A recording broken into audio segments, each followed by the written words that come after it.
Con Rodrigo Castillo somos codirectores de un magíster en regulación económica que creamos en otra época, en otra era, hace 10 años atrás, 11 años atrás. 11 años. 11 años atrás. Y nos pareció, estamos incluso un poco agobiados, en cualquier escenario, en Chile va a tener en el futuro una nueva constitución, en cualquier escenario. Y nosotros que somos responsables de enseñar sobre regulación económica, nos vamos a ver enfrentado al desafío de reestructurar probablemente buena parte de nuestras materias. Por lo tanto, este tema es un tema de interés para la Universidad Adolfo Ibáñez, para el programa de regulación económica y también para los alumnos y exalumnos, ahí veo algunos de este programa. El tema medioambiental es probablemente uno de los ámbitos en que hay mayores innovaciones, modificaciones de todos los ámbitos de la Constitución.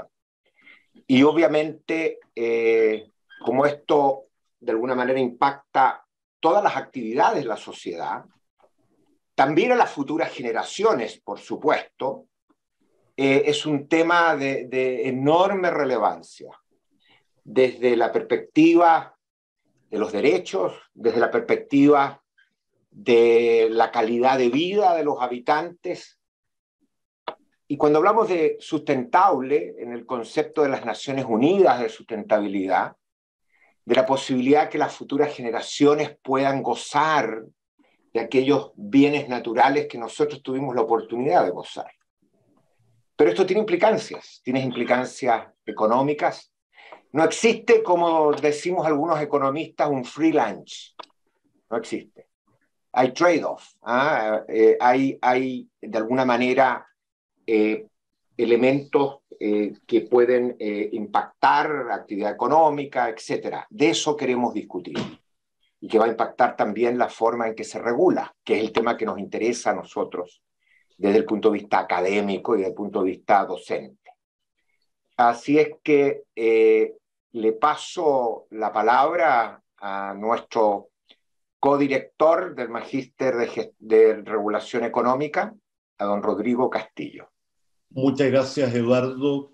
Antes que todo, bienvenidos a todas y todos quienes nos están acompañando. Muchas gracias además a quienes nos ayudaron a organizar este seminario, esta charla en la universidad. Como dice Eduardo, tanto para la Universidad Adolfo Ibáñez como en todo, como para el programa en regulación económica de la universidad, la discusión respecto de los grandes temas que hoy día se están debatiendo a nivel nacional es algo que miramos con gran interés, tanto desde el punto de vista de nuestro interés general en el país como desde el punto de vista académico. Y la verdad es que es un tremendo honor poder contar con los tres expositores que nos acompañan hoy día. La verdad es que casi no hace falta presentar a ninguno de ellos, yo lo voy a hacer por protocolo casi, pero probablemente son de las tres personas que más saben y que más han participado de la discusión a nivel nacional en estos temas y por lo tanto escuchar de primera mano su punto de vista respecto de los desafíos que tiene la discusión constitucional es fundamental. Tal como dice Eduardo, pase lo que pase el día 4 de septiembre, todos sabemos que Chile ha entrado en un proceso de reforma profunda a sus bases institucionales y constitucionales, y dentro de eso el tema medio ambiente con toda probabilidad, sea cual sea el resultado, va a tener grandes modificaciones, tanto desde el punto de vista de elementos paradigmáticos, es decir, cómo nos paramos como sociedad respecto de la discusión del medio ambiente a nivel nacional e internacional, como desde el punto de vista orgánico e institucional, es decir, cómo se reforman las instituciones que hoy día están mirando y están velando por los derechos de la naturaleza y por los derechos de los seres humanos que conviven en este entorno natural. Entonces, sin darles más la lata, quisiera dejarlos con nuestros expositores. Quiero presentarlos muy brevemente a cada uno de ellos, porque de verdad, y esto no es la amabilidad clásica que uno tiene con los panelistas, sino que es muy cierto. Si tuviera que leer, mira, ni la mitad del currículum de cada uno de ellos, estaríamos aquí toda la tarde solo en eso. Así que voy a ir muy, muy rápido con cada uno de ellos. Primero que nada, Annie Dufay. Annie es economista de la Universidad de Chile y es máster en políticas del medio ambiente de la Universidad de Sussex, en Gran Bretaña. Y, como digo, además está comentar la cantidad de roles que ha tenido Annie, tanto en el diseño de políticas públicas a nivel del gobierno como a nivel privado. Nuestro segundo invitado es Alex Godoy, que es biólogo de la Universidad Católica y doctor en Ciencia de la Ingeniería, y además hoy día dirige el área de desarrollo sustentable de la Universidad del Desarrollo, es académico de la Universidad del Desarrollo, está dejándonos, de hecho, bien pronto para irse a labores académicas en Estados Unidos. Harvard, sí. Exactamente, ni más ni menos. Y nuevamente Alex es una de las personas probablemente más reputadas en la discusión académica en estas materias. Y finalmente, lo dejo así, en orden inverso al protocolo, justamente al exministro del Medio Ambiente del gobierno de la presidenta Bachelet, Marcelo Mena, ingeniero bioquímico de la Universidad Católica de Valparaíso y doctor en ingeniería medioambiental. La verdad es que, como les digo, casi es redundante presentar a cada uno de ellos. Les quiero contar cuál va a ser la estructura de esta charla. Vamos a comenzar con una pregunta muy amplia a todos los expositores, que tiene que ver con cuáles son las grandes novedades que nos encontramos con esta propuesta constitucional. Sabemos, por incluso información de prensa, etcétera, que hay muchas novedades, que Chile está poniéndose de algún modo en la vanguardia de ciertos temas de discusión de punta en materia de medio ambiente y derechos.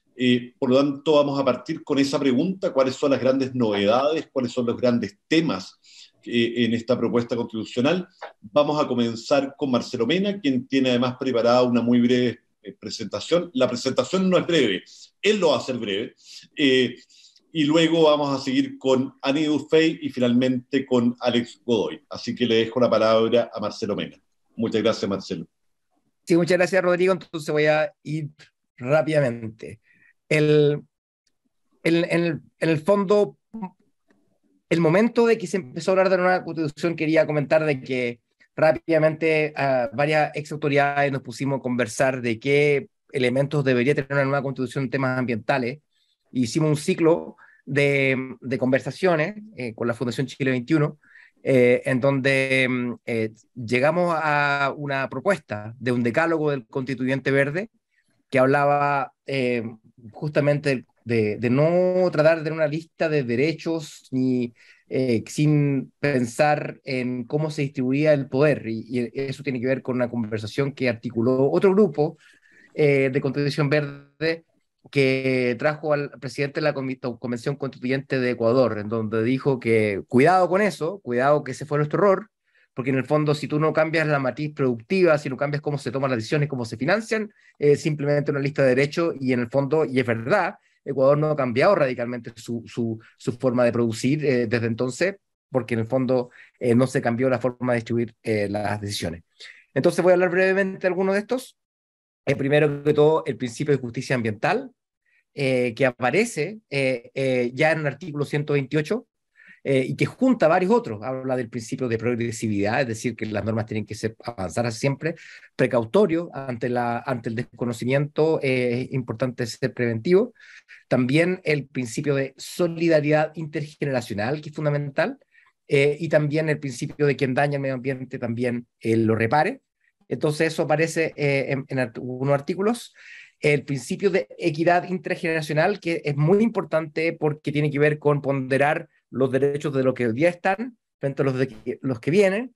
Este principio fue el asidero ante el cual la Comisión, ante la Corte Suprema, perdón, de Alemania, rechazó un programa de cambio climático del gobierno, porque no resguardaba los derechos de los que venían.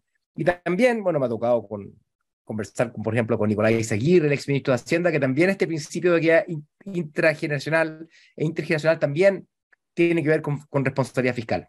En el fondo tampoco tiene que haber, ¿no es cierto?, endeudarse hoy para que pague mañana a alguien. Y eso se da para lo ambiental y para lo económico. Y ahí entonces están esos derechos. El derecho de vivir en un ambiente sano ecológicamente. Hoy día tenemos un artículo que habla sobre vivir en un ambiente libre de contaminación. Y en ese contexto tenemos un escenario de mala calidad de aire, donde la inmensa mayoría de las ciudades de Chile respiran aire insalubre cada invierno, y efectivamente tenemos que empezar a abordarlo. Y también la debilidad institucional se nota en las sentencias de la Corte Suprema en torno a lo que ha sido Quintero Puchuncaví.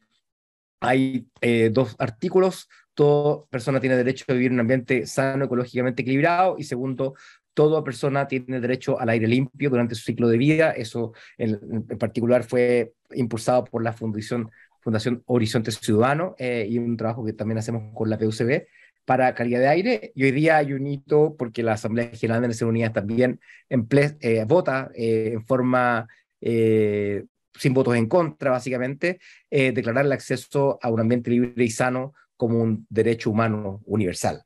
Entonces las cosas no están aisladas, lo que estamos trabajando. La democracia ambiental, ¿no es cierto?, que ya en Río y Río +20 se empieza a trabajar, que es el fundamento del acuerdo de Escazú, en donde el acceso a la información, la participación y el derecho a la justicia ambiental son pilares para una democracia más fortalecida en ámbitos ambientales.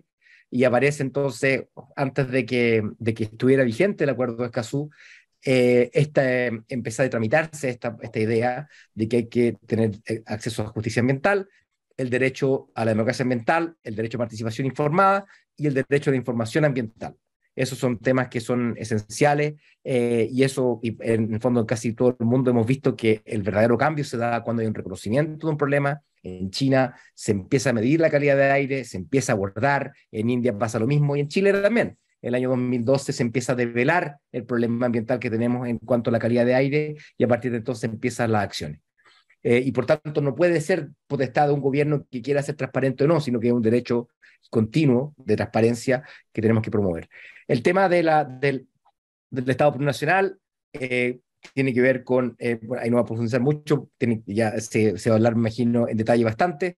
El tema del derecho el deber del Estado de luchar contra el cambio climático, con los principios de la acción climática y transición justa, en donde tiene que buscar medidas de adaptación, mitigación, buscar abordar la vulnerabilidad climática, cooperar y proteger la naturaleza.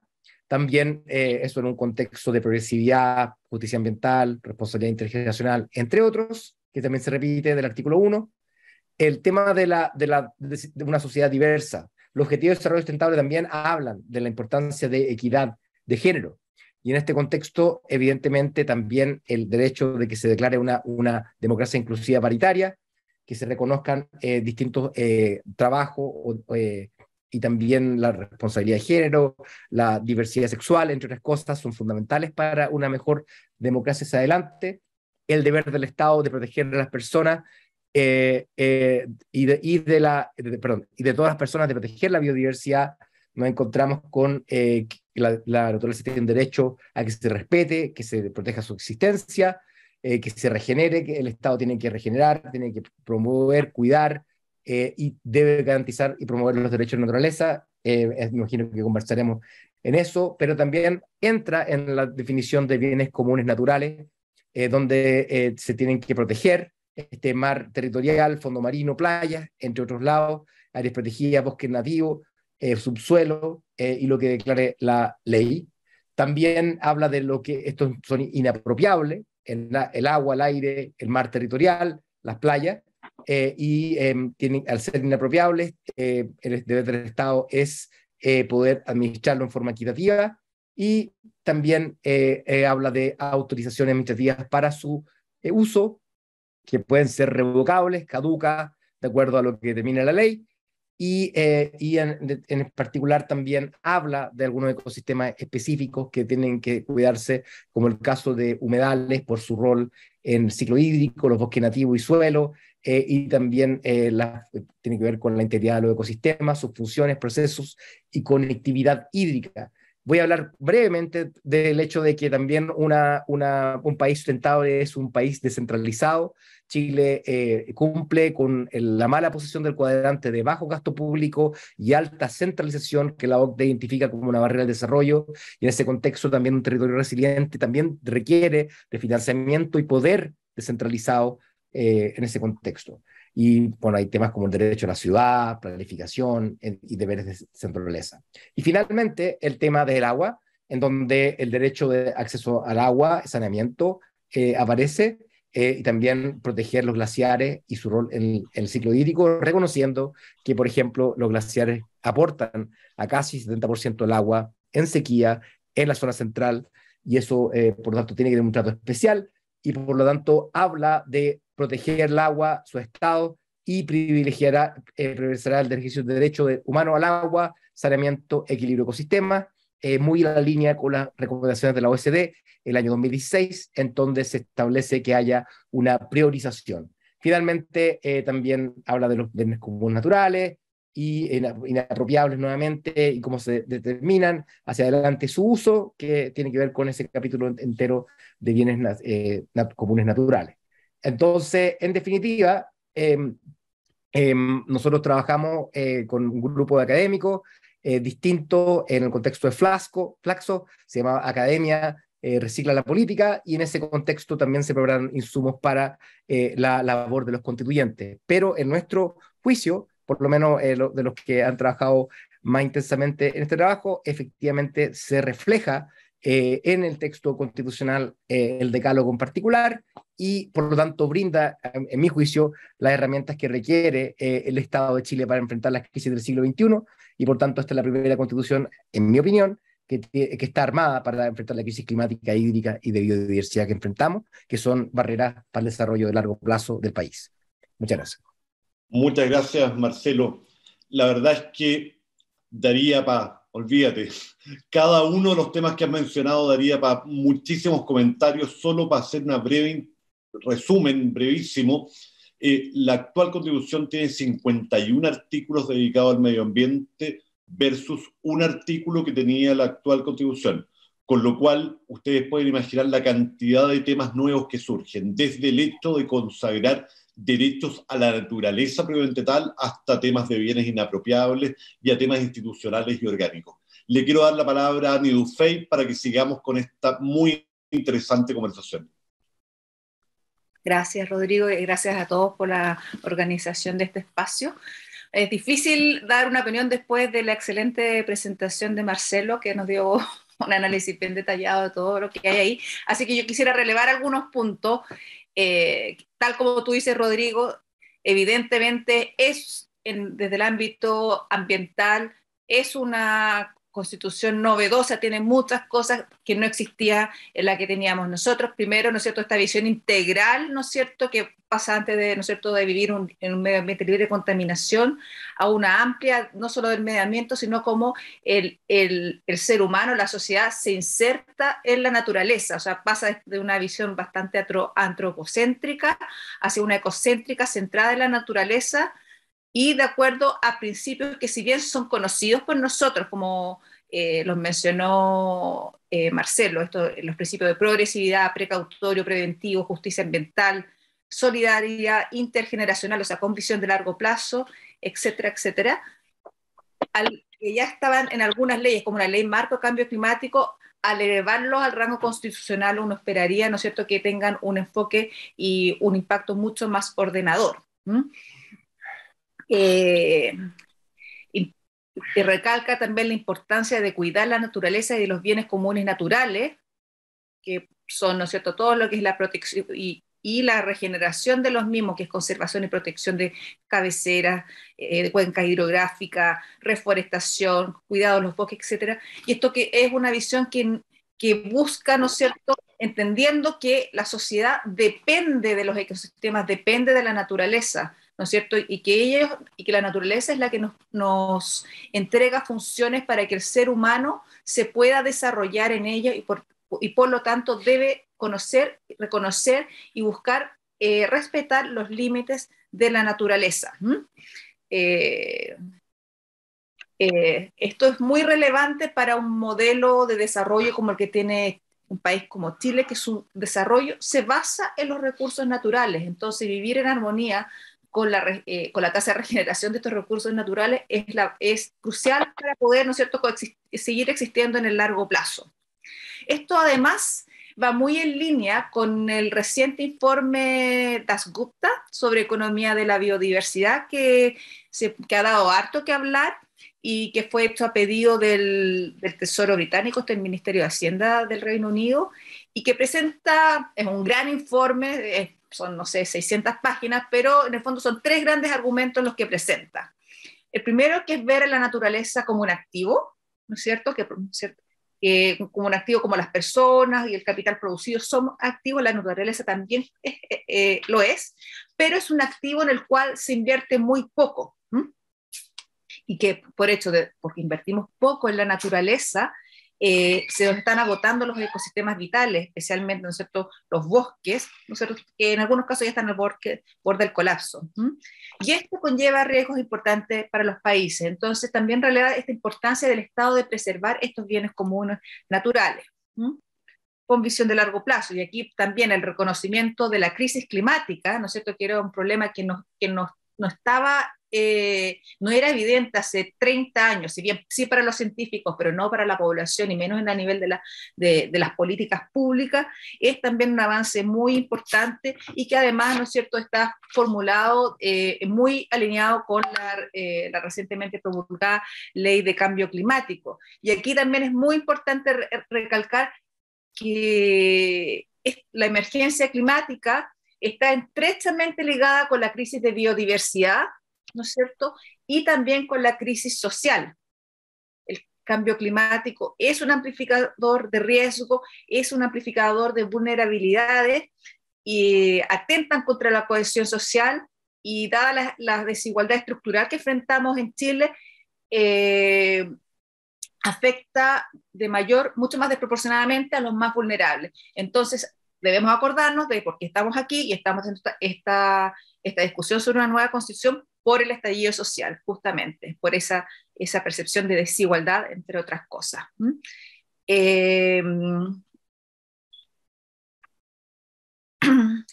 También, ahora, no es solo importante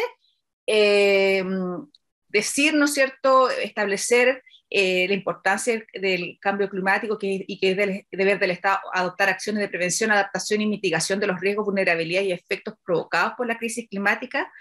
No es suficiente para que ello ocurra mandatar al Estado, se debe contar con las capacidades suficientes, y considerando que los impactos del cambio climático son muy locales, esto es decir, ¿no es cierto?, a diferencia de la mitigación del cambio climático, que las tecnologías reducen de manera similar en donde tú las instales, los impactos físicos del cambio climático son muy locales, o sea, dependen mucho de las condiciones de los territorios.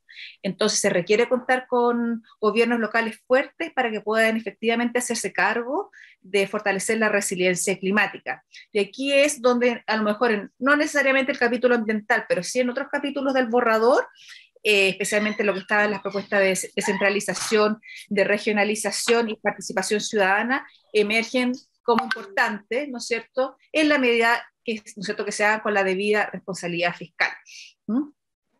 También en el tema de ordenamiento territorial, de gestión del territorio, establece, ¿no es cierto?, una diversidad de instrumentos, que muchos de ellos ya estaban incluidos en los PROT, o, ¿no es cierto?, en los instrumentos para regular el uso del borde costero, pero hablando con expertos en temas de gestión territorial como Guillermo Espinosa,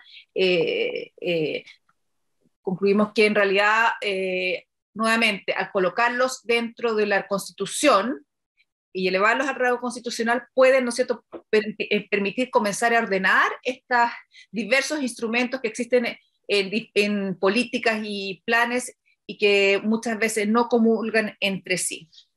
Otro aspecto a destacar, como ya bien lo ha dicho Marcelo, es el tema del agua.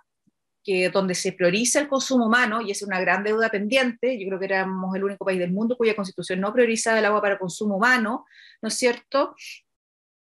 Y, ¿no es cierto?, también considera sus funciones ecosistema. Aquí, eso sí, yo veo que hubo un error de omisión, o no, pero no aparece en ninguna parte el agua para los usos productivos. Y eso puede ser una fuente de preocupación que me imagino que lo vamos a conversar después.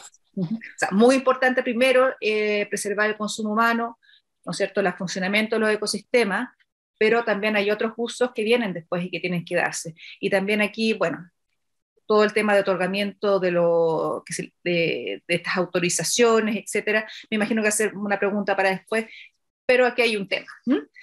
Y otro punto para destacar que me gustaría que no está en el borrador, o sea, en el capítulo ambiental, pero sí tiene que ver, que es que también es una novedad, ¿no es cierto?, que es donde se da el derecho fundamental del acceso a la inclusión energética, acceso a energía, que eso es bien novedoso e interesante. Son discusiones que a lo mejor habíamos tenido a lo mejor al principio, hace unos 6, 7 años, cuando se hizo la primera versión de la política energética 2050, pero era un concepto tan nuevo que no se sabía bien por dónde agarrar. Pero aquí lo interesante también desde el punto de vista ambiental es que establece que además en el segundo párrafo que el Estado deberá regular y fomentar una matriz energética distribuida, descentralizada, diversificada y basada en energías renovables y de bajo impacto ambiental. Eso también es una novedad que se refiere respecto a la matriz energética que debemos tener. Ahora sabemos que también eso es coherente, ¿no es cierto?, con nuestro NDC, con la política energética que tenemos. Aquí me quedo. Muy bien, Ani, fantástico. Le damos sin más preámbulo la palabra a Alex Godoy. Hola, un honor estar aquí con Ani, Marcelo, Eduardo y Rodrigo, digamos. No sé qué agregar, porque en el fondo la primera pregunta fue con respecto a qué es lo nuevo. Y lo nuevo es simplemente una constitución que tiene un número de artículos que obviamente desborda con creces la constitución que existía, digamos. ¿Ya? Yo no voy a hablar de constitución del 80, sino que la constitución y todas sus reformas que vinieron después, digamos, pero las desborda con creces. Y en ese contexto lo que yo valoro de la constitución, de la propuesta constitución, es el reconocimiento en términos del fenómeno cambio climático, que es un fenómeno que debiera condicionar todas las iniciativas regulatorias y legislativas, digamos, río abajo de la constitución. O sea, es un reconocimiento tácito probablemente tal. Y lo otro es la introducción de numerosos articulados que son ambientales, digamos, y eso es, digamos, bastante nuevo. ¿Ya? Me imagino que una segunda pregunta es cuáles son las incertidumbres de esto, pero por lo menos en términos factuales, si uno compara libro contra libro, el número de artículos, digamos, ambientales de la propuesta de constitución es numeroso. Eso no quiere decir que sea ecológica, y después voy a dar las razones por qué, ni tampoco hacia qué es lo que se apunta. ¿Ya?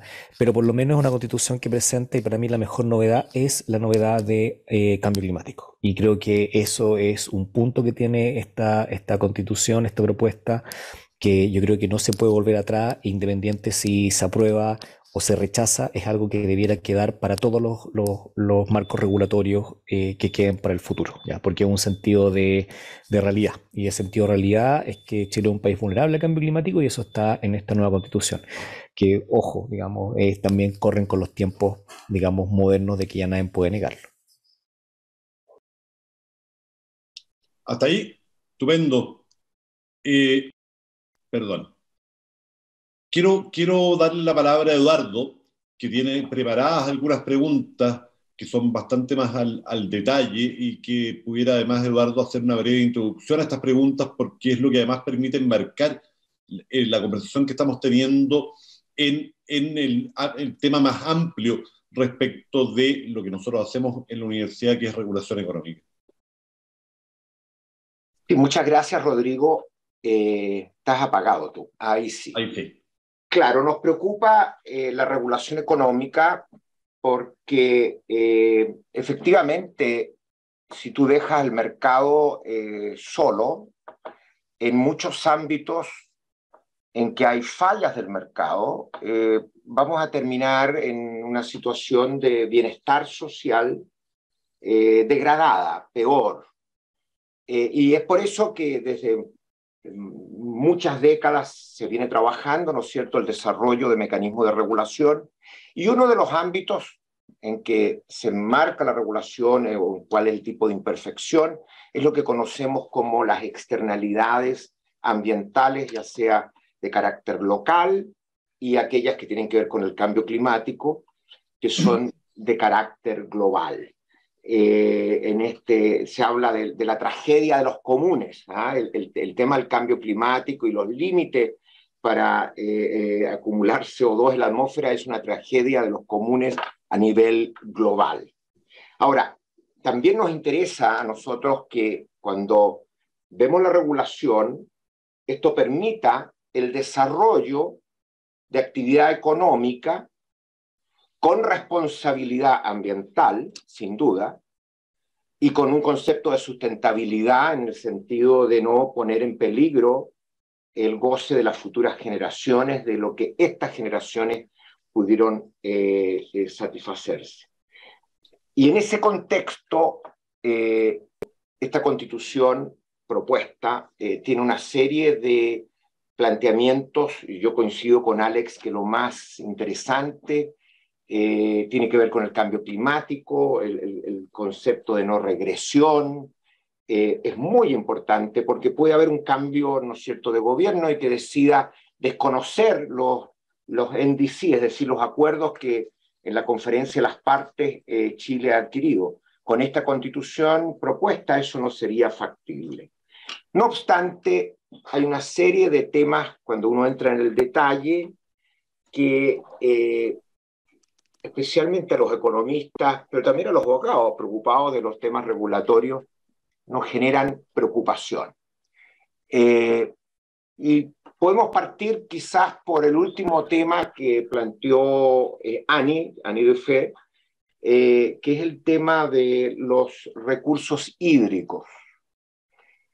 Sin duda que era una anomalía, sigue siendo una anomalía que la Constitución vigente establezca en la Constitución el derecho de propiedad sobre los derechos de aprovechamiento de agua y no establezca algo tan básico como que el agua es un bien nacional de uso público y que es un absurdo.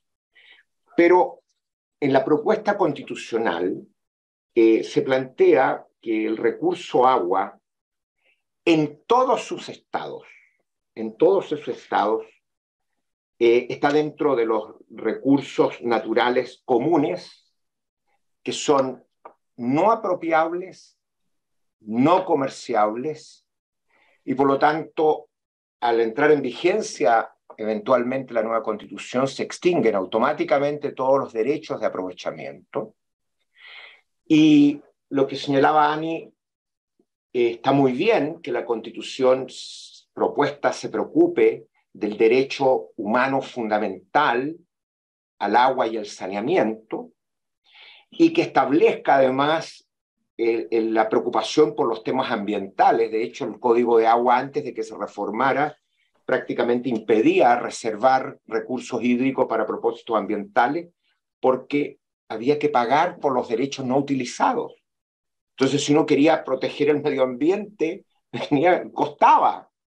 El problema es que al ser inapropiable y no comerciable en todas sus formas, surgen grandes dudas sobre, por ejemplo, cómo vamos a tener inversión privada en desalación.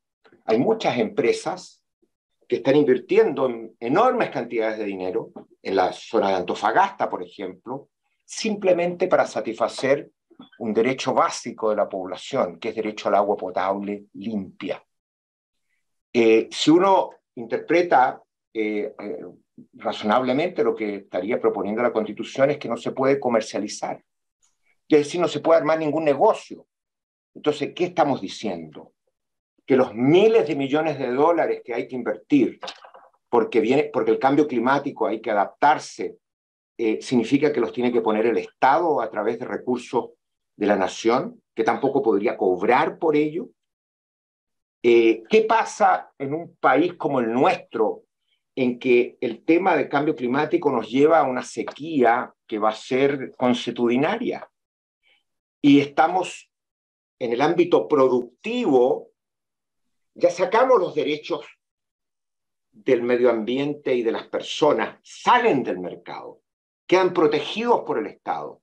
Pero en el ámbito productivo estamos yendo hacia algo que países como México, que me ha tocado estudiar, está tratando de salirse, y es que no hay mercado del agua, es decir, no hay precios. La señal de escasez que muestran los precios desaparece, y resulta que tenemos que dar señales de que el agua hay que cuidarla. Entonces, ¿qué vamos a confiar en un burócrata que él haga el rol de cuidar el agua en todos sus usos productivos? Imposible. Entonces, me gustaría a los tres panelistas plantear la aprehensión que yo les estoy expresando sobre el tema del agua. Tiene elementos muy positivos como el tema de derechos de agua, el derecho humano, pero tiene este problema que, en mi opinión, es insalvable, tal como está la Constitución propuesta. Ya partamos con Marcelo. Bueno. Sí, perfecto. Sí, bueno, quería dejar claro, sí, que la propiedad del agua es lo que se extingue y los derechos pasan a un régimen de autorizaciones que es caducable, y la duración de estas autorizaciones sigue en pie indefinidamente hasta que se establezca en la ley. Eso, yo tenía mis dudas porque sonaban 5 años, y yo encontraba que era muy poco. Yo pensaba que quizá una transición más rápida, perdón, más justa podría haber sido, no sé, por 30 años, o tipo 20 años, y tener una gradualidad en el cambio de régimen. Pero esto, bueno, hay dos cosas que quería comentar. Esto, de la misma forma que hoy día la Constitución vigente extremó la comercialización a un nivel absurdo. El nivel más absurdo es que puede costar 35 millones de pesos un litro por segundo, y al mismo tiempo quien recibió gratuitamente ese derecho se da el lujo de poder venderle al Estado vía camión aljibe ese mismo agua, de la misma cuenca, como pasó y se detectó hace poco por la Universidad de Chile en un estudio.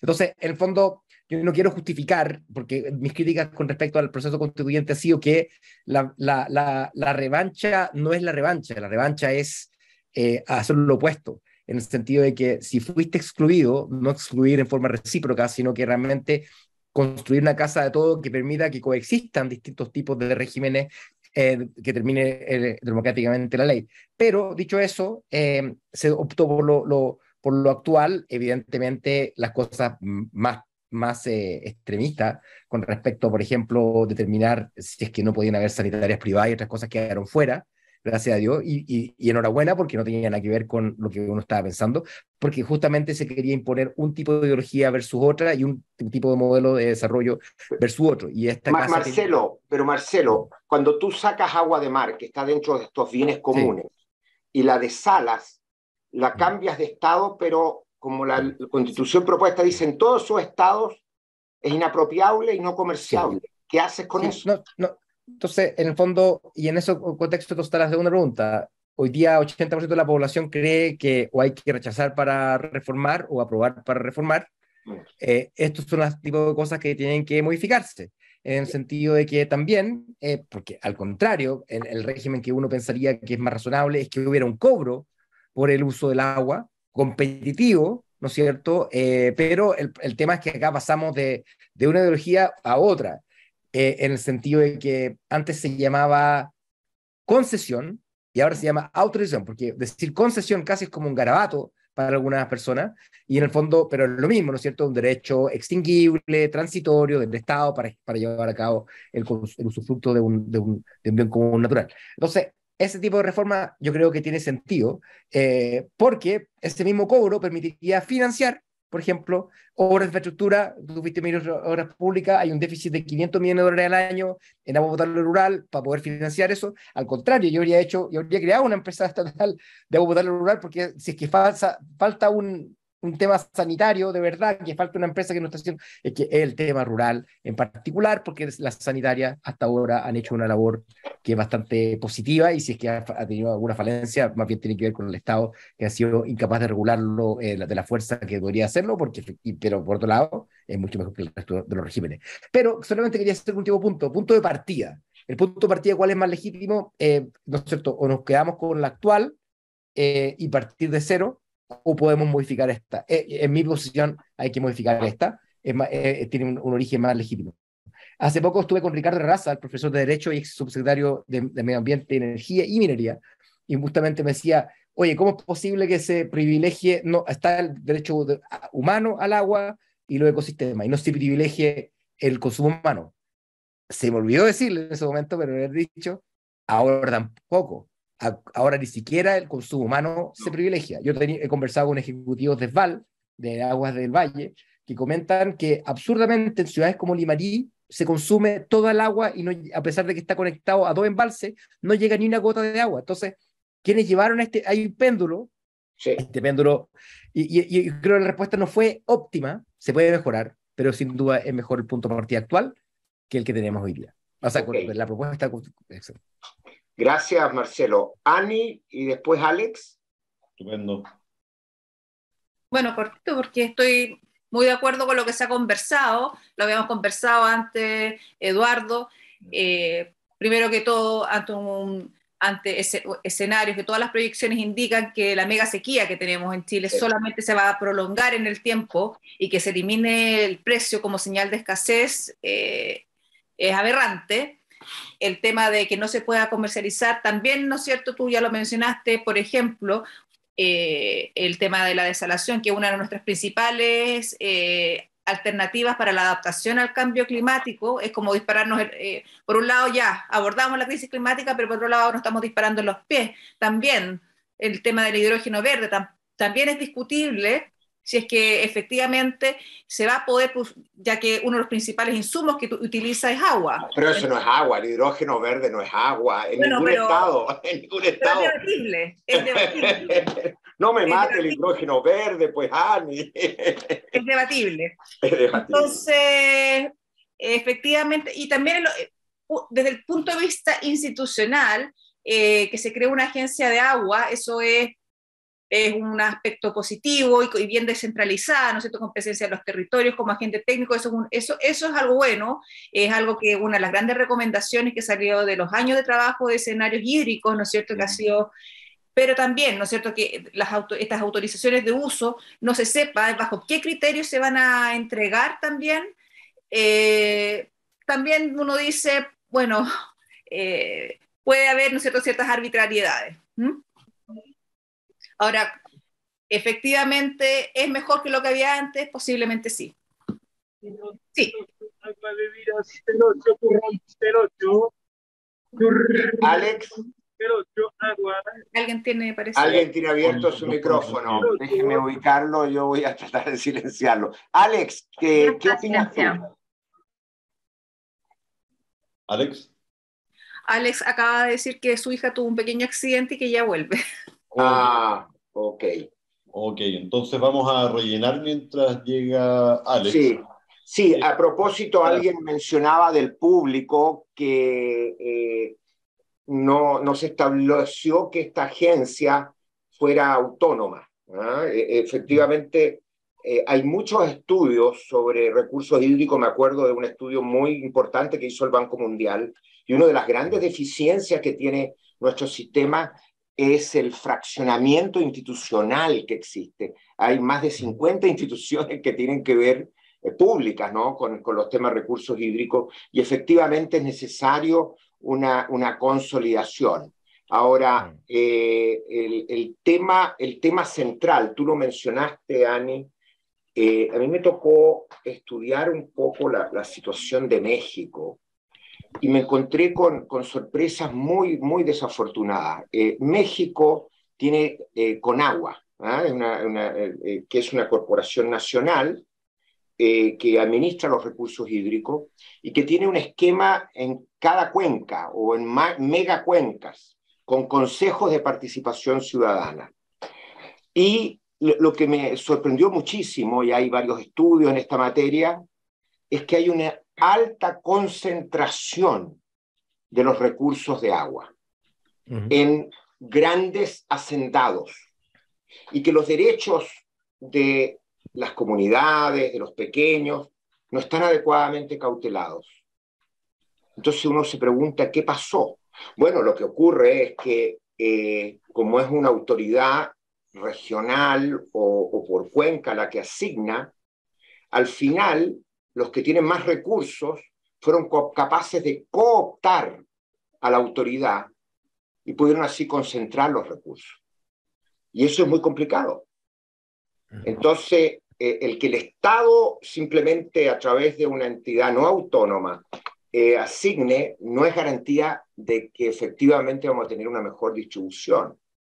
Entonces, ahí hay un tema bien profundo que hay que estudiar. Sí, y a veces abordamos las fallas del mercado, entendemos que el mercado tiene muchas fallas, hay que corregirlas, pero también tenemos que no ser ingenuos sobre los riesgos de captura. Y en ese sentido, el buen diseño institucional es muy importante, muy importante. Sí, no sé es verdad. Perdona, dale Marcelo. Sí, solamente quería ver que justamente estaba viendo que había este paper que salió en Journal Water, ¿no es cierto?, de la Universidad de las Américas con otro que hablaba del Gini del agua, y el Gini del agua es 0.99, o sea, una altísima concentración en muy pocos actores, y por tanto la OCDE, cuando le tocó hacer una evaluación de desempeño ambiental a Chile hace unos 6 años, justamente hablaba de la poca transparencia, de concentración que había, recomendó en su momento lo que terminó siendo la reforma del Código de Agua que se concretó a comienzos de este año, ¿no es cierto?, en que los nuevos derechos son extinguibles y los antiguos no. No se quisieron meter algo que significaba una recomendación que podría requerir una reforma constitucional.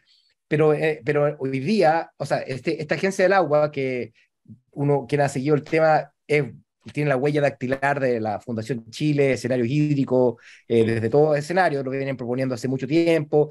Bueno, no es óptimo en comparación, pero hoy día, si uno pregunta a la DGA dónde están los derechos de agua, quizá una parte de eso va a tener que mandar al conservador de bienes raíces a buscar quiénes son los dueños de esas propiedades, porque hay un nivel de transparencia opacidad. Pero tú estás de acuerdo en la autonomía, Marcelo, sí, en lo que sí, dice Ani, sí. lo que plantea, y aquí hay un tema que la Constitución no ha abordado. Todas las entidades regulatorias más importantes, preguntarse cómo generamos una gobernanza que la haga menos vulnerable a la captura. Y ahí entonces, claro, los check and balance, es todo un tema que eventualmente es un tema de carácter constitucional. Y el problema es que la captura política de este tema fue importantísima. O sea, hoy día nos demoramos casi 15 años en hacer una reforma muy mínima del Código de Agua en su momento. Entonces, por tanto, también uno estaba hablando con mismo Ricardo, me decía, y bueno, ¿por qué no entra la evaluación ambiental los proyectos de agua para poder ver si es que hay un uso sustentable, cómo se daría eso? Entonces uno dice, bueno, entonces ¿por qué no en 10 años hemos revisado eso? El mismo Ley Base Medio Ambiente habla de que alguna vez tendrían que incorporarse los proyectos de agronomía, ¿no es cierto?, agrícolas dentro del sistema de evaluación de impacto ambiental. Hoy día te pueden perfectamente revocar un permiso con planta solar para limpiar los paneles de 1 litro por segundo porque no tienen los derechos acreditados ni demostrados. Un proyecto agrícola de grandes consumos queda completamente fuera. Entonces, en el fondo sí, efectivamente, la condición, o sea, yo veo que es una propuesta que tiene que ver con una reacción frente a una mano muy modatima, muy anti-mercado, como una reacción a otra cuestión que fue el otro extremo, ¿no es cierto? Entonces, en el fondo, tenemos acuerdo, veamos cómo va a ser el mecanismo, pero esto es uno de los temas que hay que corregir. Autonomía. Con transparencia.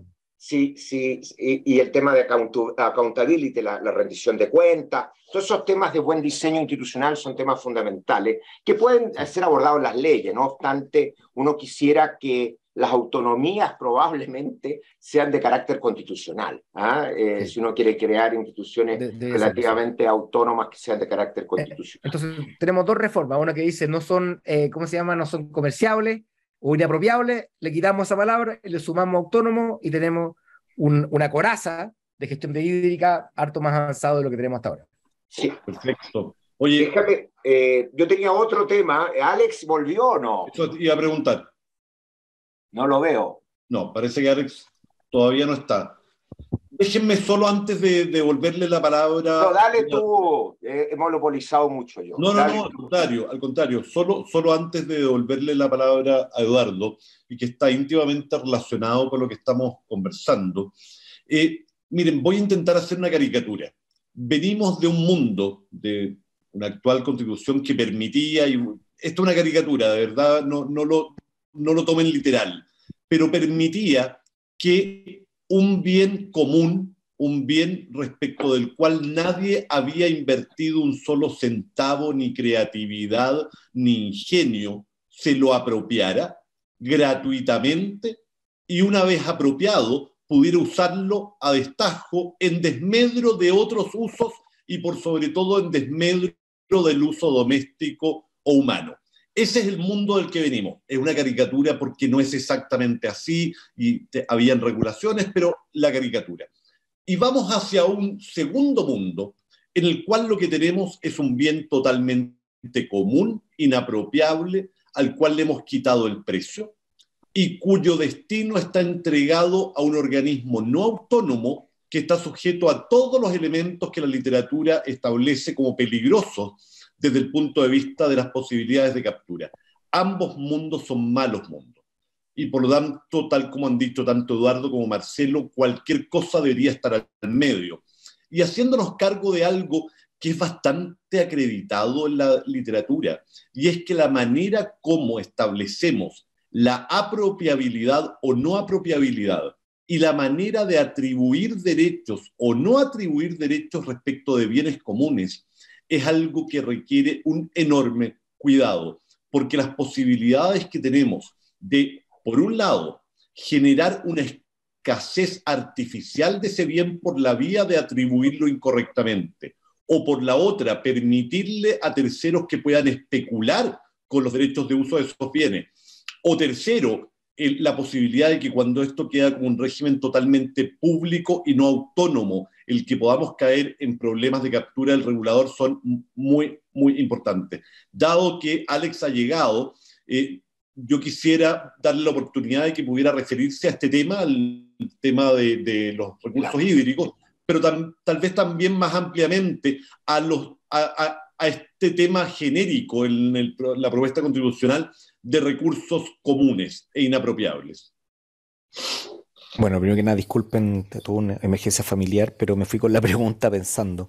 A ver, yo quiero ir un poquito más allá. Yo creo que la Constitución, a mi juicio, tiene un problema estructural. La estructura condiciona el resultado. Siempre o sea, en un fondo, cuando uno dice que quiere bajar de peso, si tú te sigues acostando tarde, comiendo a deshora, es muy difícil que uno baje de peso, ¿ya? Entonces, lamentablemente, la estructura de la Constitución genera con los temas medioambientales, los temas hídricos y los temas de minerales los tiene muy abajo en la Constitución. Si no me preguntáis, es un fetiche llamarlo Constitución ecológica, porque no porque yo defienda los animales soy animalista, o no porque yo defiendo un glaciar soy ecologista, y eso tenemos que tenerlo claro. O sea, un documento que tiene un sinnúmero de cosas que nosotros propusimos con Marcelo, a mi juicio no te transforman en ecologista. Es decir, yo hago compostera, reciclo, y eso no me transforma en un hippie ni nada, ¿me entendí? Entonces creo que en este caso yo no la quiero llamar ecologista, sino un instrumento que va a ser, digamos, una carta fundamental que va a guiar principios y va a guiar la regulación río abajo, con por lo menos un marco de que hay ciertas cosas que son importantes. El problema es que como está estructurado el concepto de bienes comunes, que es de Elinor Ostrom, primera mujer, premio Nobel de Economía el año 2008, digamos, a mi juicio tiene altas falencias, porque en realidad las falencias no están en los artículos ambientales, fíjense, sino que están en los artículos que tienen que ver con gobernanza específicamente del territorio, con el sistema político. A mi juicio, la mayor incertidumbre ambiental está en el sistema político. ¿Y por qué digo eso? Porque yo lo escuchaba hablar de los derechos, etcétera.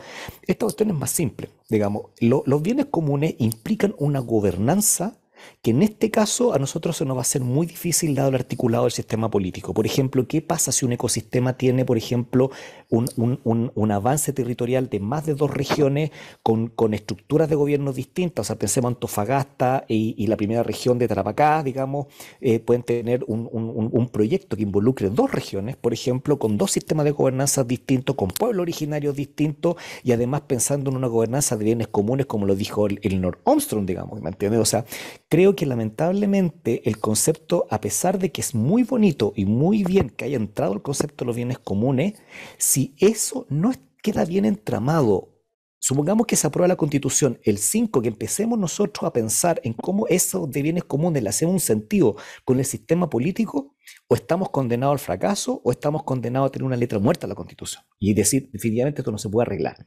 ¿Y por qué digo eso? Porque los bienes comunes no habla de derechos de propiedad. Los bienes comunes significa que se administran de forma común, no obstante pueden tener el uso de los recursos, pueden tener derechos de aprovechamiento, uno, que al final igual es una exclusión, porque si yo lo aprovecho no lo puede aprovechar el otro. O sea, si yo me siento en una plaza, en un banco público, en una plaza, que es un bien público y estoy sentado ahí, nadie más lo puede usar mientras yo esté ahí, pero el banco sigue siendo público. ¿Cierto? Ese es el concepto más o menos que tienen las aguas. El Estado va, te da un derecho de agua y después que tú te paras, eso queda disponible para otro. Ese es el concepto que tiene, digamos, en términos buenos el tema hídrico. Pero también tiene otras partes que no son tan buenas, que un poco es lo que se refería Eduardo, que decir el agua en toda su forma. Cosificamos el medio ambiente. ¿Por qué digo que cosificaron el medio ambiente con mucho articulado? Porque si yo tomo agua y la desalinizo y la meto al sistema, nos queda bien definido si eso va a ser un bien público o no. Por tanto, en un fondo puede decir, como está estructurado el sistema económico, puede desincentivar las inversiones.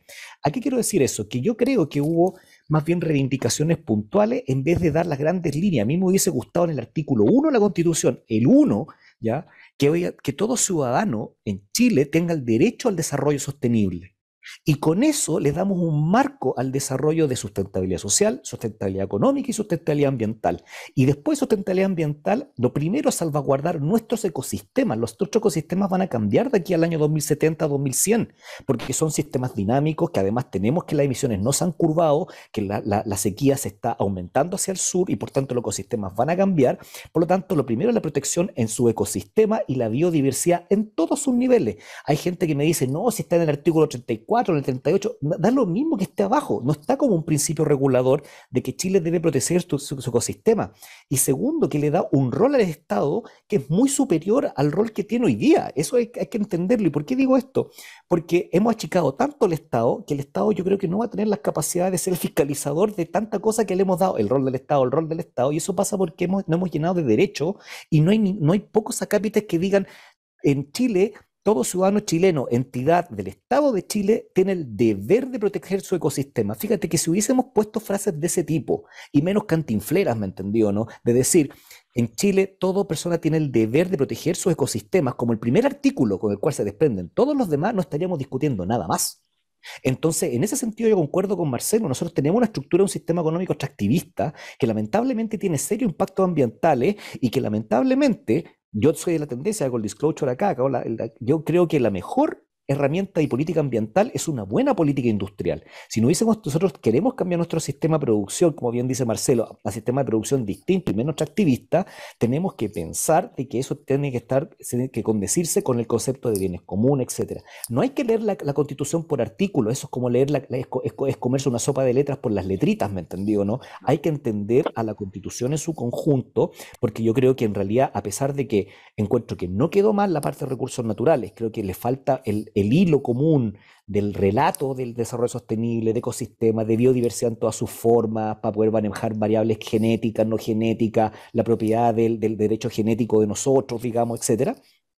A pesar de que no tiene eso, tiene más articulado, lamentablemente, que lo que genera incertidumbre a los bienes comunes, a lo que dice, por ejemplo, el uso de los recursos naturales, o si yo, por ejemplo, quiero recuperar agua a partir de la Camanchaca, que es otra forma de agua, ya para que no pensemos en desalación, pues la gente va a decir, no, que son los grandes poderes fácticos. Bueno, veamos la gente, ¿me entendís? Que agarra agua a partir de una Camanchaca. Si yo no lo defino bien ex post de la Constitución, vamos a tener problemas de jurisprudencia enormes, y la pega de los tribunales ambientales, o sea, yo creo que sería una gran pega para los abogados ambientales en el caso de apruebo, porque van a haber cosas que nos vamos a demorar demasiado en conciliar con la estructura económica que tenemos y con el sistema productivo, y yo creo que hay ciertos 2 o 3 artículos que lamentablemente no los vamos a pasar. Yo creo que en realidad hay una incertidumbre. Si tú me preguntas, si gana el rechazo, ¿ya? La incertidumbre es, ¿qué reformas se van a hacer para poder mantener lo que dijo Eduardo y lo que dijo Marcelo? Si ya hemos reconocido el cambio climático, no podemos volver atrás. De hecho, si gana el rechazo el día 5, lo primero que hay que decir es lo siguiente: tiene que mantenerse el tema de cambio climático y tienen que mantenerse los temas de los bienes comunes. El cómo lo insertamos es el tema. Entonces, para mi juicio, para finalizar la pregunta, y disculpen que me extienda, pero el tema de los bienes comunes tiene que ver mucho con el sistema político, porque finalmente estamos condicionando los bienes comunes a un sistema de gobernanza político, administrativo y territorial que genera más incertidumbre que lo que la propia Elinor Armstrong escribió en sus libros. Alex, tú mencionas un tema del fraccionamiento territorial y efectivamente ha habido una tendencia política a crear muchas regiones nuevas y siguen las presiones para crear más regiones. Y el problema es que hay recursos comunes que son compartidos. Recursos pesqueros, recursos de aguas, etc. Y me recuerdo que se ha planteado el concepto de mesorregión, y de quizás lo que se ha hecho acá en términos de descentralización también es se extrema, pero es responsabilidad de lo que hemos hecho en 20 años, que no avanzamos en los temas de descentralización. En la administración de Piñera anterior no se avanzó nada. Yo me recuerdo en Bachelet 2 que estábamos trabajando efectivamente para crear esquemas de descentralización. Yo tengo una experiencia en Corfo, creamos en 3 regiones un piloto y durante 4 años no pasó nada. Y la idea es que ese piloto, que fue evaluado por el Banco Interamericano de Desarrollo, hubiera servido para que en todo el país el fomento productivo se descentralizara. No ocurrió nada. Entonces, no nos tenemos que sorprender de que el péndulo se haya ido a un extremo en este sentido. Y un tema que a mí me parece complejo es que la descentralización o transferencia de competencias, que es un tema clave, en la Constitución, como se genera esta autonomía absoluta de las regiones, da la impresión de que a nivel descentralizado tú defines cuáles son las competencias que se transfieren.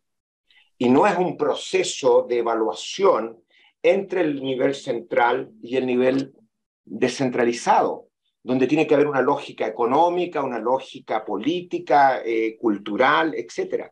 ¿Qué opinan ustedes de eso? Yo tengo ahí, yo no soy experto, no soy abogado también, pero me preocupa el proceso de transferencia de competencias, que debe ser un proceso negociado entre el nivel central y el nivel regional. Mi impresión es que queda absolutamente desbalanceado. Y eso es peligroso porque lleva a una fragmentación sin escala que puede hacer mucho más ineficiente el Estado, este Estado que tú dices, Alex, que ya es débil. Entonces, ¿qué piensan de esto? Déjenme, Eduardo, partir con la ANI, solo porque la ANI me avisó que tiene que irse temprano. Esto está planificado hasta las 7:30, o sea, nos quedan unos 20 minutos. Vamos a intentar terminar más o menos en la hora por respeto a todos aquellos que nos citamos. Así que quiero partir con la ANI, que me avisó con tiempo que se tiene que ir en 10 minutos más. Gracias, Rodrigo. Yo en realidad le añadiría más pelos a la sopa que a lo que añadió Eduardo.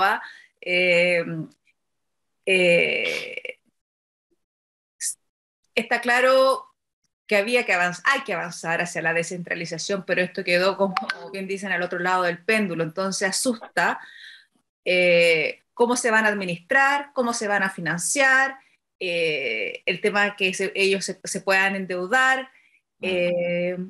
que hagan sus propias empresas, sus propios...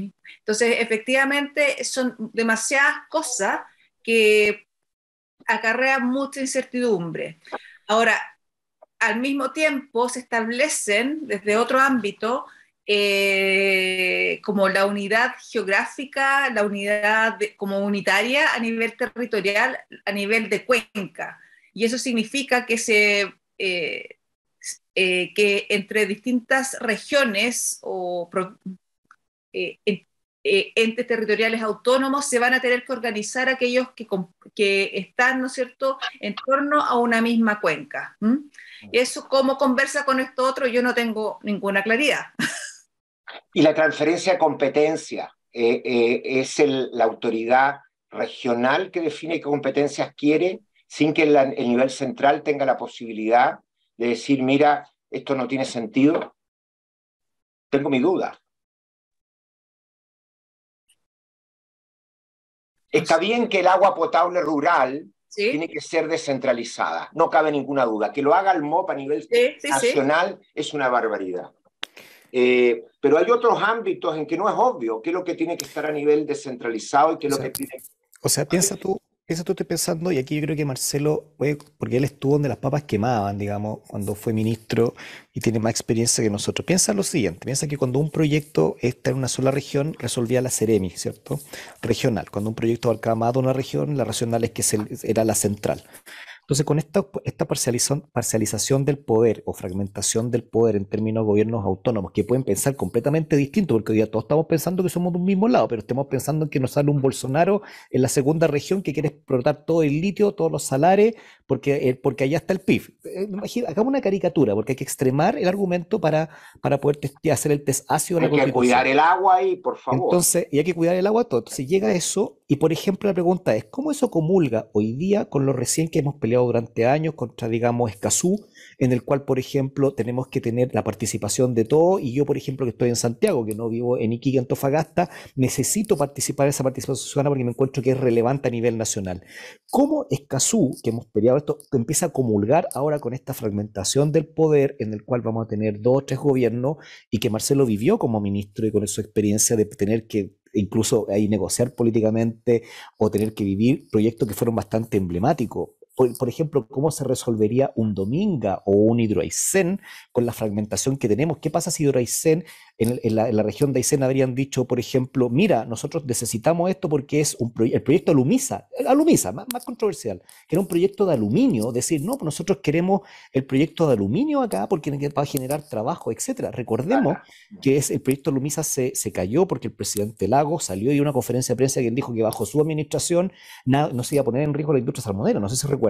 Y cuando dijo eso, el proyecto se bajó. Entonces, dicho eso, ¿cómo es el poder político entre el presidente y las regiones y esta fragmentación y Escazú, cuando hablamos de transparencia y de participación ciudadana, con los gobiernos? Porque una cosa, siempre se pensó Escazú en el privado que presentaba el proyecto. Bueno, ¿y qué pasa si un gobierno regional quiere hacer lo que se le antoja? Y que además puede ser así como republicano, digamos, a morir. Yo creo que eso hoy día la Constitución no lo responde, y yo creo que hay que extremar el argumento. Así que le paso la pelota a Marcelo. Disculpa, Marcelo, pero te estamos usando de sparring, pero como fuiste ministro tenés más experiencia que nosotros. Sí, no, pero en todo caso, clarificar lo que decía Gabriel Caldés, que es verdad, el texto dice que la Agencia Nacional del Agua es autónoma, ¿ya? Y con personalidad jurídica y patrimonio propio, y establece una lista larga de atribuciones, incluyó impulsar constituciones de consejos de cuenca, entre otras cosas, fiscalizar el uso del agua, etc. Pero, dicho eso, lo que hablan con respecto a la autonomía de las regiones, efectivamente el tema de fiscales es de preocupación, ¿no es cierto? Evidentemente, el Banco Mundial, ¿no es cierto?, si es que el gobierno nacional no quiere pedir un préstamo, va al IFC, ¿no es cierto?, y el municipio se endeuda propiamente, y eso puede ser complicado de todas maneras, estoy de acuerdo. Sin embargo, siendo una persona que es de regiones, y siendo que algunos dicen que no vale la quinta región, como ser de regiones, pero sigue siendo... hay un tema de la desconfianza de la élite santellina con respecto a las capacidades profesionales de la gente de regiones, eso es un hecho. Pero una forma de poder enfrentarlo en forma objetiva es algo que no se discutió en la convención, que tienen que ver con el servicio civil y el fortalecimiento de las carreras funcionarias, ¿no es cierto? Yo pienso que la reforma que tiene que hacerse de todas maneras es establecer figura de los jefes de servicio permanente, los subsecretarios permanentes, que velan por la continuidad del Estado. Y por lo tanto, los mismos Seremi deberían ser también alta dirección pública, y que cumplan esta función, donde no haya una captura del Estado de ninguna de las coaliciones que gobiernen. ¿Ya? Y eso yo creo que va a ser bien difícil que alguna vez se vote algo así. Quizás es la oportunidad, quizás porque se está pensando en traer las propias causas sin haber reconocido lo que significa esto. Efectivamente, este equilibrio que hay de que automáticamente el senador designa al intendente y el diputado designa a los seremi, como nos tocó vivir alguna vez, Eduardo, en Sí. donde muchas veces, bueno, en el caso Corfo, es bien impresentable tirar gente muy inexperta porque se nota demasiado. En medio ambiente también pasa lo mismo, pero hay otros servicios que simplemente llega el que sea nomás, pues. Entonces el que cumple el requisito y algunas veces ni siquiera eso. Entonces yo creo que más importante, eso nos faltó, porque en la práctica la confianza que vamos a tener de los gobiernos autónomos descentralizados se debe a ver de que haya una excelencia del servicio que apoye al gobernador regional en su capacidad y que no esté capturado. Eso checks and balances faltaron, y por tanto no se trabajó casi nada en el servicio civil, ni la carrera funcionaria, ni el Estado en particular, por desconocimiento quizá, y los actores políticos porque no les conviene, porque en el fondo Pierden poder. de los partidos. Exacto. Claro, pierden poder. Oye, me gustaría llevarlos a otro tema que también ha generado mucha discusión, y el tema plurinacional. ¿Ah? Y voy a dar mi opinión, y después ustedes quiero que veamos en qué nos encontramos y en qué estamos en desacuerdo. Yo he trabajado mucho en los temas indígenas en Chile desde el año 2014, y ya hace 2 o 3 años en el Cauca, donde hay 10 pueblos indígenas diferentes, y donde la Constitución colombiana establece estos conceptos de plurinacionalidad. Es más, me di el trabajo de ir a Estados Unidos, a Montana, a conocer cómo las tribus Crow, las Cheyenne, manejan lo que allá se llama un esquema de autonomía, y se habla de First Nation, y no hay ningún problema en hablar de First Nation. Significa simplemente un reconocimiento de que antes que llegaran los migrantes habían naciones, y entonces tiene un elemento simbólico importante. Entonces, a mí me parece, de hecho estoy trabajando ahora en Colombia con el CRIC, viendo cómo establecemos los códigos en el derecho propio, abordamos los temas comerciales, financieros, etcétera. Y eso significa que cuando tú trabajas hacia afuera de la comunidad, tienes pluralismo jurídico. Pero en todas las experiencias que hay en el mundo, y hay varias, de plurinacionalidad y de autonomía local, los temas penales en general están excluidos. Temas penales de sangre, y eso no ocurrió acá.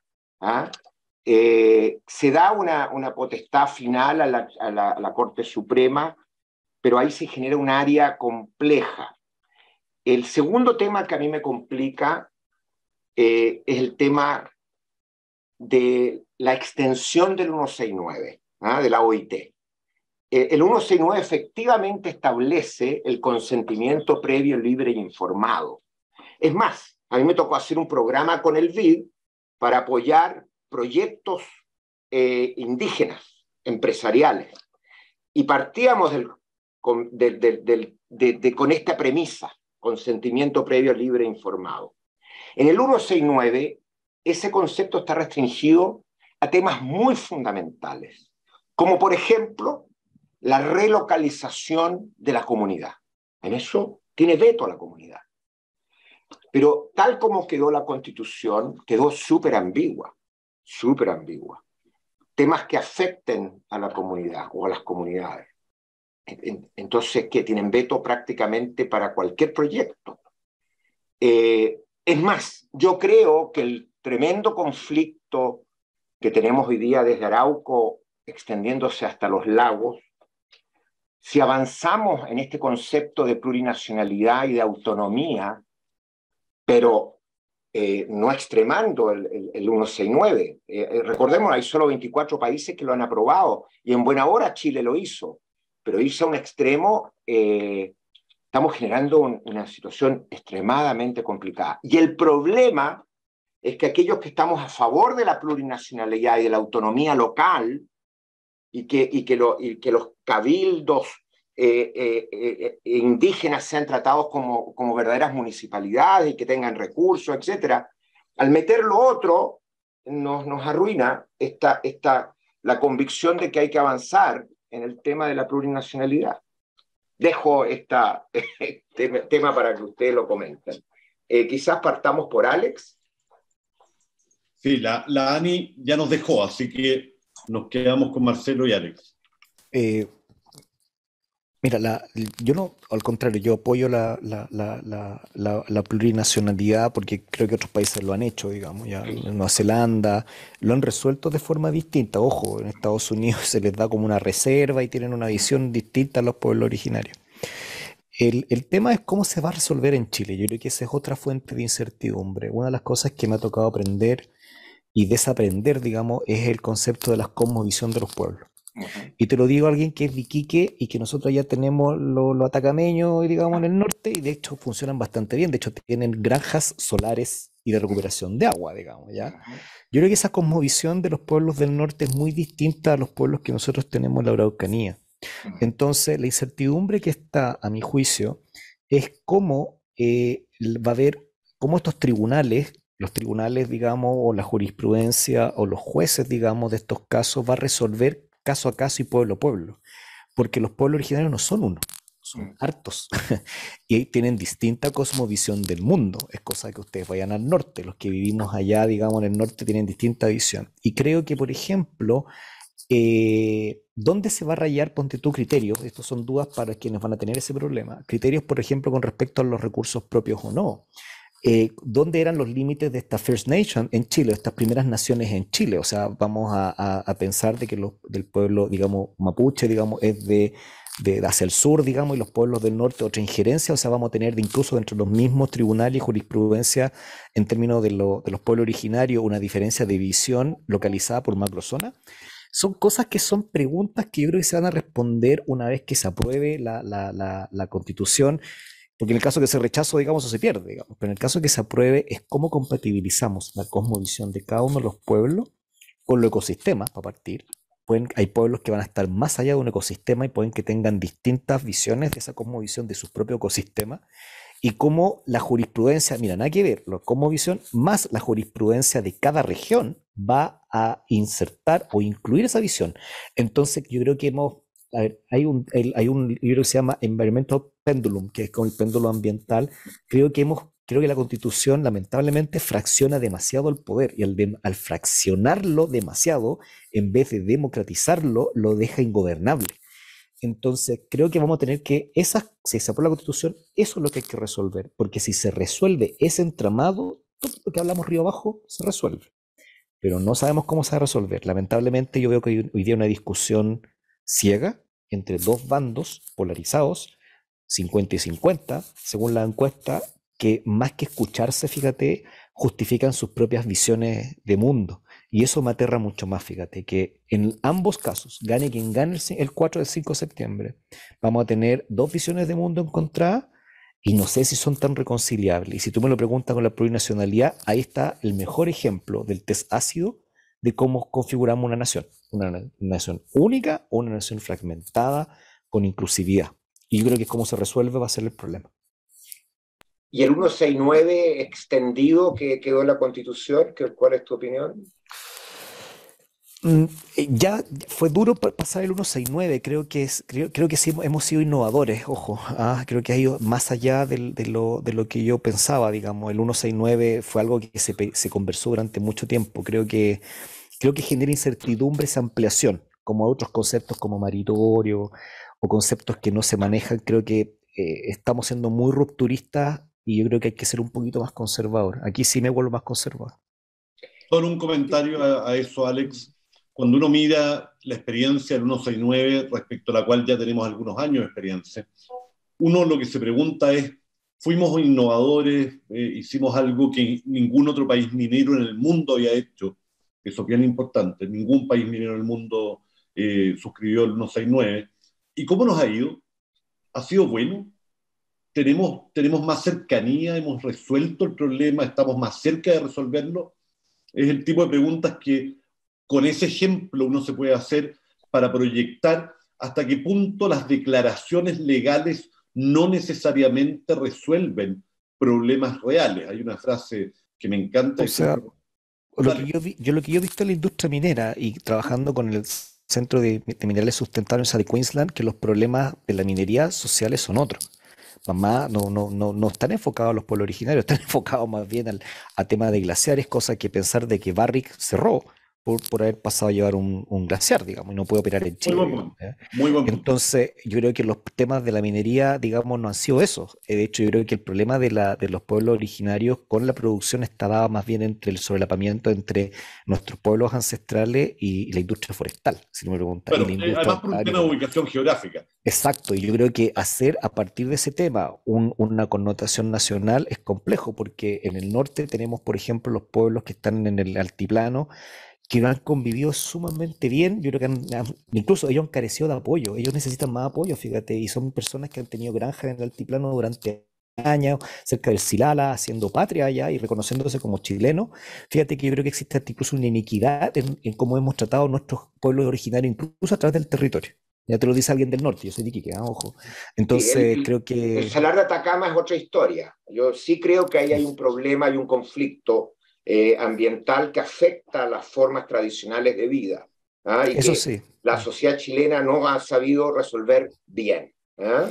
Sí, Entonces pero el convenio, ahí la pregunta de fondo de ese caso, esta modificación, que para que Marcelo pueda hablar, esta modificación resuelve eso, y esa es mi pregunta, y eso yo creo que se genera incertidumbre. ¿Cachai? Bueno, sí, Marcelo, pero usted uno para cerrar, ¿ah? sí, tiene que ver un poco bueno, de partida, nosotros cuando hicimos este decálogo, pusimos el Estado Plurinacional en su momento, conversamos con algunas comunidades, no era un sentir necesariamente amplio, y también ahí hemos visto que quienes quieran resolver esto vía Estado Plurinacional, los movimientos más extremos no les interesa, no es un tema, no es prioridad.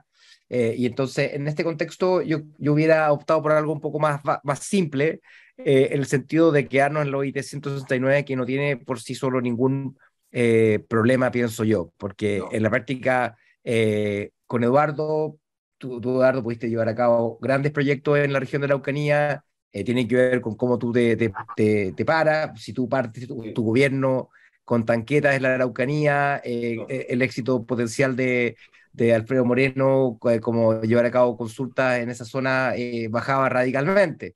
Entonces, habiendo podido participar también en el caso nuestro, el Ministerio de Medio Ambiente, dos consultas indígenas exitosas, terminales, como en el caso del Servicio de Biodiversidad y Áreas Protegidas, o el caso de la Área Protegida Marina de Rapa Nui, uno se da cuenta que cuando hay buena fe, cuando hay una buena relación, se trabaja bien, se puede llegar a un término. Y se Y, pudo, ¿no es cierto? ¿No y es cierto? felicitaciones Pero por eso, Marcelo, o sea, sí, sí, felicitaciones por eso. sí, muchas gracias.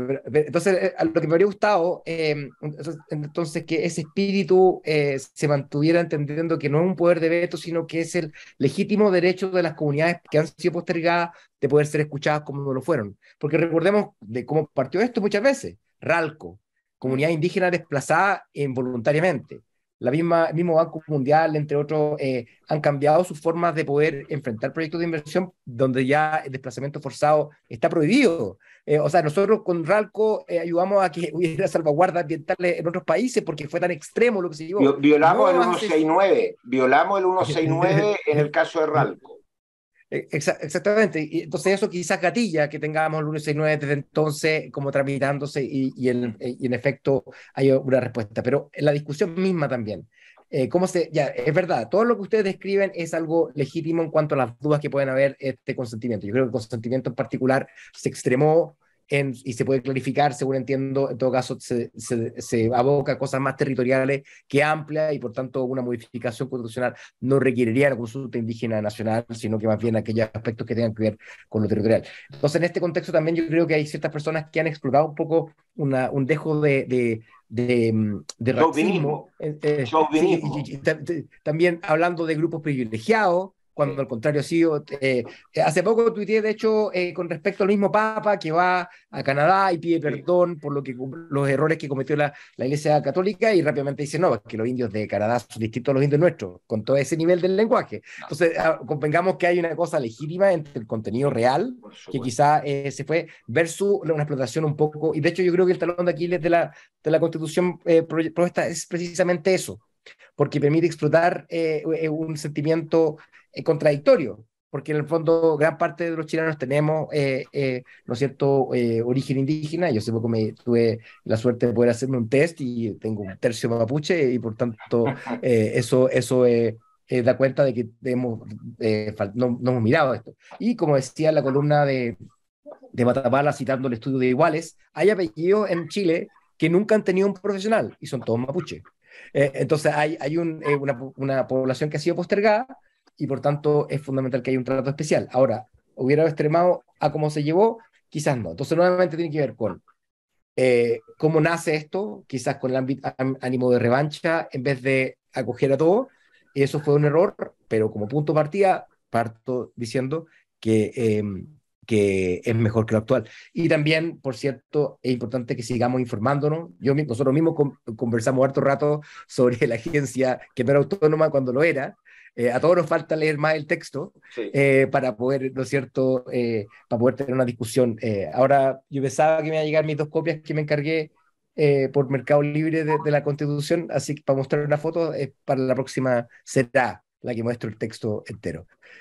Así que bueno, gracias por, en todo caso, por esta oportunidad por conversar. Yo creo que es importante que tengamos este diálogo basado en los hechos, en la realidad, el objetivo, y pensar que esto realmente, bueno, quizás este espíritu nos faltaba en la Constitución, ¿no es cierto? En la misma convención, que tenía esta cosa de facciones que no eran capaces de dialogar.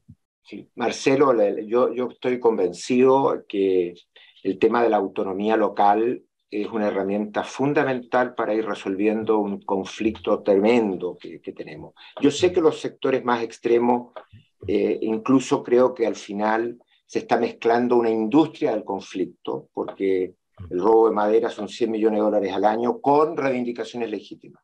Y ahí la cosa se pone muy complicada. Pero nosotros tenemos que perseverar en reconocer que hay una deuda histórica que hay que reparar, y que hay la posibilidad de tener un derecho propio. La experiencia que yo tengo hoy día es que son 10 pueblos distintos que están poniéndose de acuerdo para tener un marco jurídico común. Y no son tan dramáticamente distintas, Alex, las cosmovisiones. Me he encontrado en Colombia que el buen vivir es parte esencial, ¿no es cierto?, de la visión. En realidad hay una cosmovisión latinoamericana indígena que es relativamente común. Pero bueno, el problema es que nos pasamos con el tema del 169 y ahí se nos cae todo. Bueno, y solamente quería... Solamente con el tema, porque Ricardo Daza hace un comentario con respecto al tema 169. Yo creo que fundamentalmente los errores del 169, las veces que ha revocado un permiso ambiental la Corte Suprema, ha tenido que ver con que acortábamos la consulta indígena. Y eso es una cosa de forma, no de fondo. O sea, pocas veces se ha revocado un proyecto a la vuelta de la esquina, le anticipo uno al tiro que se da vuelta. Para dar un ejemplo de lo absurdo que somos algunas veces. Gobierno Piñera aprueba un proyecto rechazado regionalmente después de 4 años sin tomar decisión en una hidro con informe negativo de CONADI, etapa recursiva. Evidentemente se da vuelta. Entonces, en el fondo, si alguien dice, oye, esta incertidumbre que causa el convenio 169, nadie te obliga a votar en contra de lo que dice tu propia CONADI, ¿no es cierto? Entonces, al final le echamos la culpa al instrumento, cuando en realidad el problema somos nosotros muchas veces, de no ser capaces de poder ejecutarlo. Tú, Eduardo, llevaste a cabo grandes programas en la región de la Araucanía. Nos encontrábamos cuando yo andaba haciendo recambio de calefactores y tú me comentabas todas las cosas con las comunidades indígenas. Entonces, en el fondo se puede perfectamente, pero simplemente la forma en la cual uno se presenta en el territorio determina mucho tu éxito hacia el futuro. Y si efectivamente, si la mirada del Estado es acoger y no excluir, yo creo que la chance que tenemos de poder desarrollar nuestra zona es mucho mejor. Eso. Hay que partir empoderando a los líderes tradicionales, ¿ah? Y ellos son los que definen el ordenamiento territorial, el plan de vida, junto con su comunidad. Ellos hacen participar la comunidad y uno nos impone desde afuera. Pero bueno, nos hemos pasado la hora. Rodrigo, te dejo la palabra para que tú cierres. Bueno, muchas gracias, Eduardo, muchas gracias, Marcelo, Alex. La Ani, como nos había avisado, ya nos dejó. La verdad es que estoy impresionado. El público se mantuvo cautivo, prácticamente los mismos que partieron, incluso aumentando, así que quiero agradecerles mucho. Como ustedes saben, esto es una iniciativa que estamos desarrollando en el programa de regulación económica de la Universidad Adolfo Ibáñez. Nosotros tenemos un programa de magíster y de diplomado. Si alguno de ustedes está interesado en conocer más respecto de nuestros programas, de hecho también estamos a punto de partir un curso sobre transición energética, elementos normativos de la transición energética, así que aquellos que estén interesados en conocer más acerca de los programas y cursos de las facultades de Derecho e Ingeniería y especialmente el programa de posgrado en regulación económica, ahí probablemente la Andrea o la Javiera van a dejar los links en los comentarios y por lo tanto vamos a estar felices de poder juntarnos con ustedes y que nos puedan hacer todas las preguntas que puedan tener respecto de los programas que impartimos como universidad.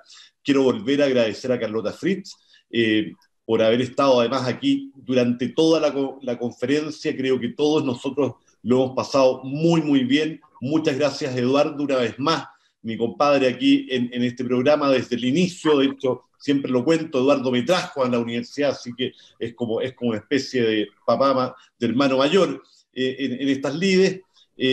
Y como les digo, muchísimas gracias a los asistentes y a nuestros expositores. Creo que todos coincidimos en que ha sido realmente muy interesante. Muchas gracias. Gracias, nos vemos. Hasta luego. Hasta luego. Gracias. Chao, gracias. Bueno. Chao, chao.